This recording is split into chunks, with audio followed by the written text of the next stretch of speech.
It's my pleasure to introduce our next speaker.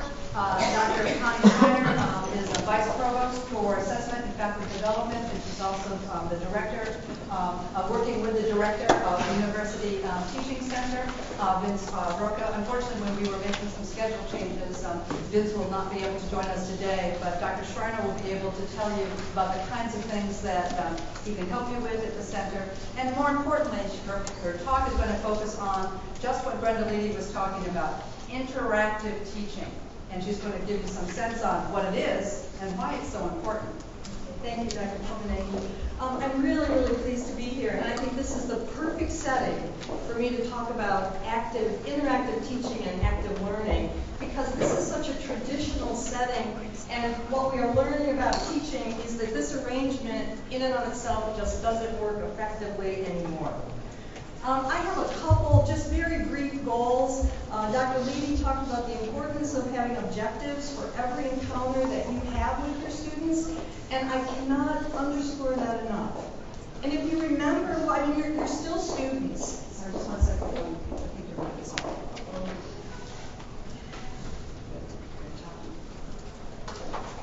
Is that better? Okay, sorry about that. Okay, having goals for your students. When you're a learner in a class, it's so helpful to know, what am I supposed to get out of this session? What am I going to be evaluated on when it comes time for a test or a project or a lab experiment? So you really need to set the stage for your students to be successful, and one of the primary ways you do that is to let them know up front what they are going to be held accountable for and how they're going to be evaluated. So I always model that whenever I do anything, and I'm only here for 20 minutes this morning, but I have goals for you. I have goals for what I want to accomplish. The first of these is I want to build on what Dr. Leedy said about active learning. I want to describe for you some interactive teaching strategies that you can use in your classes, and also give you a little bit of background about why we know now that active learning is so important in our classrooms. And then I want to orient you just a little bit to the teaching center. I'm sorry Vince can't be here, because he was going to show you some cool technologies that we are working to develop and opportunities, but I'll talk about them. You just won't get to see them. Okay, so in Dr. Leedy's remarks, on one slide, she said there's no one right way to teach. And I agree with her, because each of you are unique individuals, and you bring your own personalities, you bring your own preferences to your classroom. How you go about teaching, I agree. There is no way, like doing experiments, there is a proper protocol. You're not going to find that that's true in the classroom. But we are learning more and more about the positive impact of interactive teaching or active learning. Interactive teaching is what you set up. You create environments for your students to be interactive. Active learning is kind of the student perspective. They're actively engaged. So those terms mean pretty much the same. It's just whose perspective are you using, the faculty or the student. So in an active learning environment, it's not this. You know, the students are somehow engaged with the content. I would have you doing something, answering questions, responding, thinking about what I'm saying. I have no idea when I look out here, most heads are up, but whether you have your cell phone in front of you, whether you have something on your computer screen, I'm not doing anything that would encourage you to participate or to think about the content. And I know how hard it is to sit for 30 minutes, 60 minutes, just listening to someone talk. So when we create active learning environments, we set the students up and require them to do things with the content, something other than just listen to us. This is really a classic in educational psychology. Have anyone ever seen this before? Bloom's taxonomy of learning? A few hands. Years and years ago, I mean back in the 1960s, before you were even here, I'm sure, 50s, a group of researchers was funded by the United States government to study how can we measure learning outcomes. And this was at the beginning of a huge influx of federal monies into public education. And so Bloom came up with this really neat taxonomy of cognition. At the bottom, knowledge and comprehension, and that's pretty much memorization, being able to describe something in your own words. Describe the Krebs cycle. I don't know, name the muscles in the body. Those are knowledge and comprehension, and it's memory work. Active learning focuses on the top part of that hierarchy, where you take the content and you apply it to a new problem, to a new situation. You're analyzing something. You are synthesizing. I think your doctoral dissertation and your master's theses are going to be great examples of synthesis, where you take information from a lot of other published work, things we know, and you put those ideas and concepts together in a new way, asking a new, unique question that no scientist or researcher has ever asked before. So active learning, at some level, gets your students involved with the content. They're not just recalling, not just defining. Do they need definitions and terms? Absolutely. You know, you can't think in a vacuum, and they have to know the vocabulary of your discipline, but it can't stop there. I want to share with you 2 research studies that I find extremely compelling to support my plea for you to please engage students using active learning strategies. The first of these was a meta-analysis in STEM areas. And how many of you are in STEM areas in here, science or math? Oh, not? Okay. Yeah, okay, maybe I guess I suspected even more. This was published at Proceedings of the National Academy of Sciences just last year. And what this was a review of 225 educational research studies. Now, you know, educational research, it lacks the rigor of scientific study because we don't have good ways to measure. We're measuring knowledge and learning, and that's always a little bit more elusive. All of the studies involved undergraduates, which I'm sure that's where you're going to be teaching. The criteria for inclusion in the analysis, they had to have a comparison of content taught in a straight lecture setting versus the same content taught in a setting that included active learning strategies. Their outcomes, or they also had to evaluate students on equivalent forms of assessment.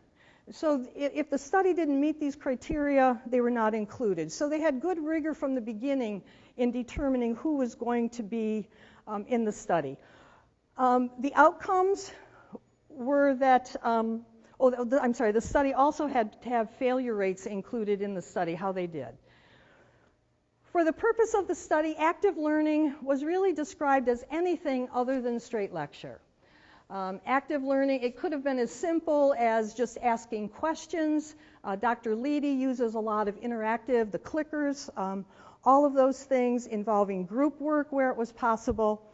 So anything that wasn't, I love the description of lecture, continuous exposition by the teacher, student activity limited to taking notes or asking occasional unprompted questions.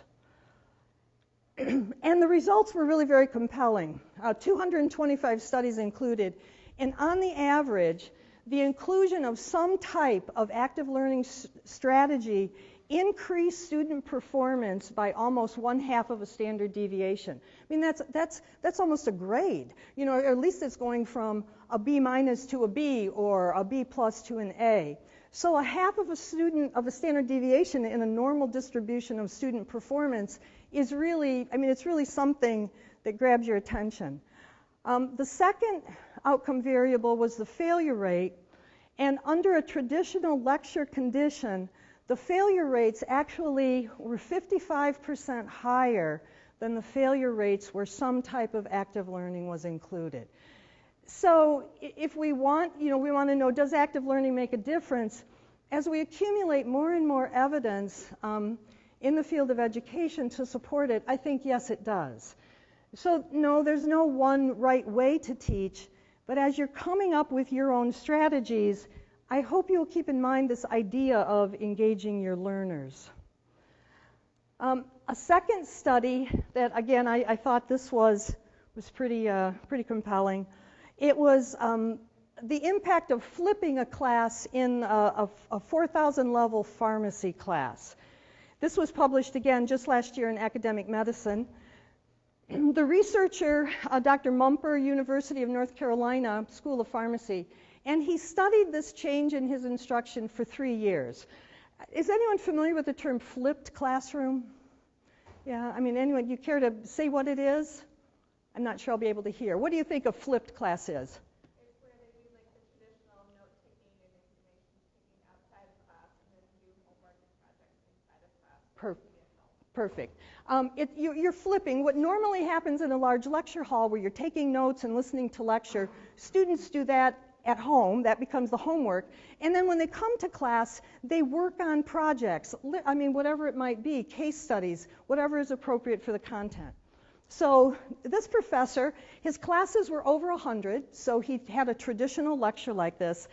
And he took, all of his lectures were posted online. He did this completely, all in 1 year. You know, he just flipped the entire thing. So relatively risky, but he believed enough in the concept that he did it. And then when he brought his students to class, they did journal clubs. They reviewed current events. They did case studies. They did application problems. So he's working with 100 students, but when he had them in this lecture hall, he did not talk at them. They were responsible for reviewing the lecture content on their own. And again, his results are very compelling. The graph shows student perceptions. He surveyed students at the beginning. Do you think you're going to like this kind of class? And at the beginning of the course, the black bar shows you that most students preferred the traditional. The black is the traditional, the green is the flipped model. However, by the end of the semester, their perceptions totally changed. When asked which teaching method do you prefer, the very smaller percentage preferred the traditional, and by far the classes flipped their opinion. What's even more of interest to me, because it's not really about whether or not the students like me. You know, I hope they do, but you know, I'm here to help my students be their best, and so I'm really concerned about performance. And the numbers at the bottom, he used a comprehensive pharmacy exam. It was a standardized exam that he'd been using for years. And so he tracked student performance before and after the change. And in 2011, the mean score on the exam was 80%.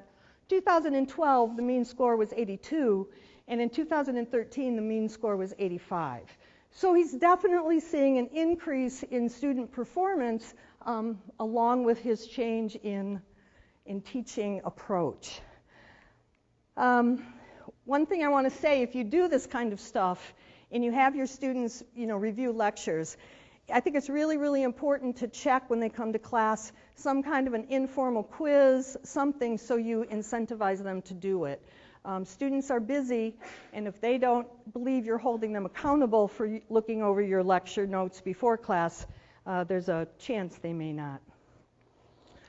Okay, so active learning is I mean, I'm such a believer in it, but yet you still will find yourself in situations just like where we are today. It's almost like the construction of our buildings and the things we have, it hasn't caught up with what we know about learning. Brenda talked about lumps in the chairs. This is by far, you know, your worst situation where you're teaching and your students are obviously not engaged with you. There are a number of things that you can do to engage your students, and I think you have to find methods that you're comfortable with. How many of you will actually have your own class where, I mean, you're not just facilitating a lab, but you actually get to plan what happens in the class? Okay, so some of you. How many of you will be a lab assistant for this first year? And you come in with a structured, here's the syllabus, here's what you do today. Okay.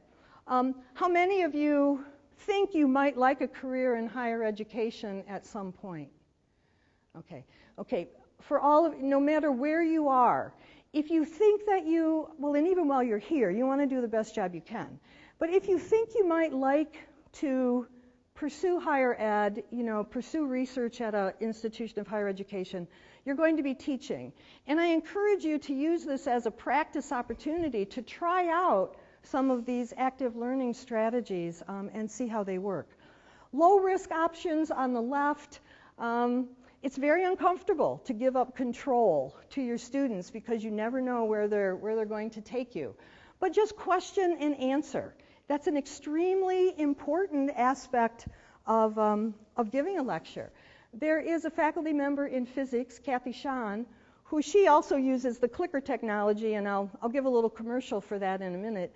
But she stops about 3 times during every 50-minute lecture and gives the students a problem to solve. She has them answer the question with their clickers, then they talk to each other, and then they answer the question again. So there's some social dialogue, there's some peer teaching that's going on, clarification of concepts. Kathy researched this as part of her dissertation work and found the same thing in the studies I showed you earlier, an increase in students' knowledge gains when she included the active learning questioning versus when she did not.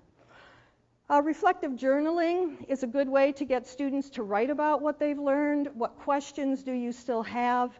One of our teachers in biology, Dr. Rob Stevens, I know he asks his students to submit a question every week. You know, based on everything you've learned this week, what question do you still have? And then he actually gives some little awards for the best questions, but he finds that the students are raising really very, very relevant questions. Minute papers at the end of class.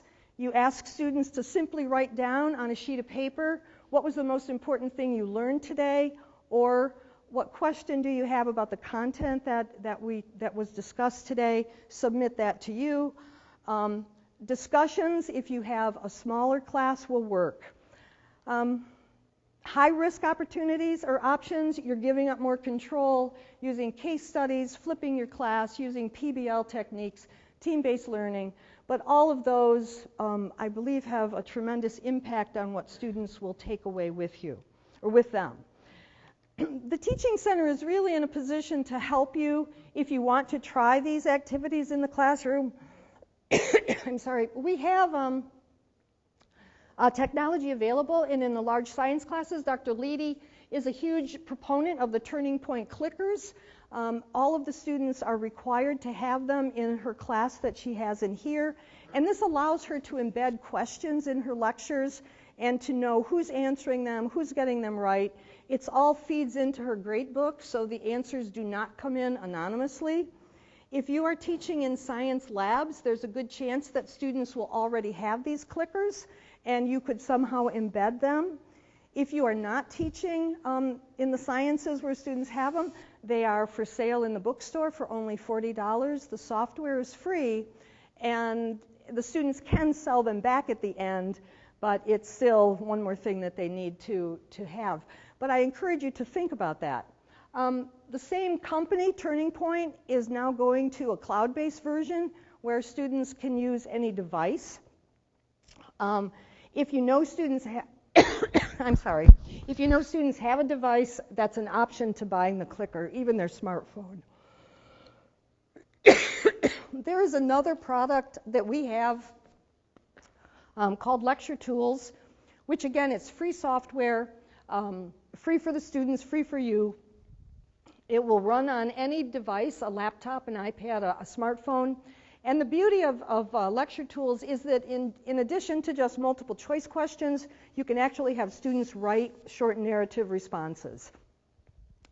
So if you want them to explain their answer, Lecture Tools is available for you. And again, we can help you in the Teaching Center get set up with that, show you how to use it, how to incorporate it. I think you're at a very interesting time in education. I don't know, Dr. Komanecki, I don't know if this looks familiar to you, but we've seen such an evolution of technology in the classroom and what it allows you to do. And it's coming at a perfect time. Oh, thank you. Thank you. We just finished new faculty orientation yesterday, and I think when you first start teaching, don't be surprised if you get a little bit hoarse and lose your voice for a day or so. But anyways, the evolution of technology and what it allows, we are now moving more to this kind of a model, where students have some technology with them. Some programs actually require students to have technology. Don't use it just for testing. If you teach in the College of Engineering or business or nursing, students are required to have a laptop for their testing. Take advantage of that and integrate that laptop and some of these technologies into your instruction. We are moving very actively toward a concept called active learning classrooms, where the lecture seating, like you're in today, is replaced by pods. So it sets the stage for students to work in groups using technology and to engage, to incorporate active learning strategies. And I believe the dean in the College of Natural Science and Mathematics, they're actually looking at creating a room like this in the sciences. So you are in education, I think, at a very, very interesting time. The University Teaching Center is located in U Hall. I always say, no, we are not on the ledge getting ready to jump. That's just where our offices are. We have series of discussions and speakers for faculty throughout the year. You are all invited to attend all of them. Even if it says, dear faculty, you are invited to. Dr. Komanecki, if there's any way that your office could forward those emails to all of the teaching TAs, you would be very, very welcome to attend. We also have a month or a weekly, it's called Monday Morning Mentor, and it's a little short 20-minute webinar on something relevant to teaching. And again, I send it out to all faculty, but if your office is willing, we can just distribute it to all of you. If you see teaching in your future, these are good resources to take advantage of now that will help, help ingrain maybe some good practices or ways to think about teaching. Also in the Teaching Center, and this is where I miss Vince this morning, Vince does a lot of work with video. Creating short videos that you can share with your students. You can post them out on Blackboard if you want for them for self-study. He's working with Dr. Edith Kippenham, and actually her TA is creating videos of how you set up the labs so that the students are going to be expected to watch these videos before they come to the lab so that they have some sense of the setup for that day's lab activity. We also had some of our students in the tutoring center created short Khan Academy-like videos on frequently asked questions for some of our math classes. Very, very powerful as a way to allow students to practice, to reinforce what goes on in your class. And if you like technology, if you would like to work on anything that would require the creation of short videos, please come and see us. The contact information is here. I said I'm just sorry you can't see some of the samples of things that we are developing. But Vince, if he were here, he would tell the story about when you have a question. Like he tells a story about the ice maker in his refrigerator breaking down, like a couple days before they were having a family gathering. But instead of getting out the manual to see how to fix it, what did he do? What's the first thing you do when you need to know how to do something? Yeah, you go online and you go to YouTube and you look for a video on how to do these things. So if you think that the creation of videos would help your students, would help you teach them, one faculty member in law, she created videos on some very hard concepts that she knew they posed problems for students every semester she taught the course, and it was just an additional resource for them. So I hope you will take advantage of what the Teaching Center has to offer. I wish you the best of success in your role. And if there's anything we can do, answer questions, help you with your objectives, help you with your syllabus, that's what we're here for faculty, but you're faculty as well, and you play a very, very important role in the experience for our students. So I want to support you any way that we can. So any questions about the Teaching Center or active learning or any of that? It's hard to just sit and listen. If Dr. Komanecki had given me more time, I would have made this interactive. I would have had clickers and we would have We would have mixed it up a little bit instead of, I mean, I'm not practicing when I'm preaching, right? She sets me up to be totally unengaging. Okay. All right, well, best of luck to all of you. I wish you well. Okay. What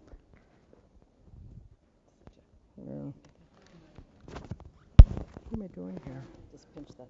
Got it. Thank you very much, Dr. Oops, you turned it off.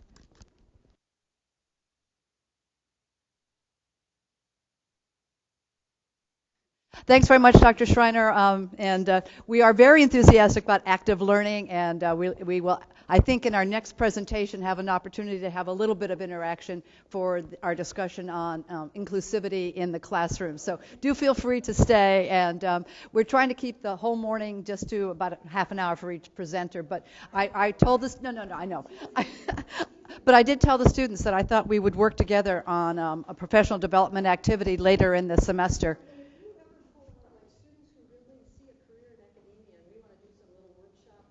Right. One thing that she's mentioning now is something that I had talked to her about previously, and that is that many universities have special programs called Preparing Future Faculty.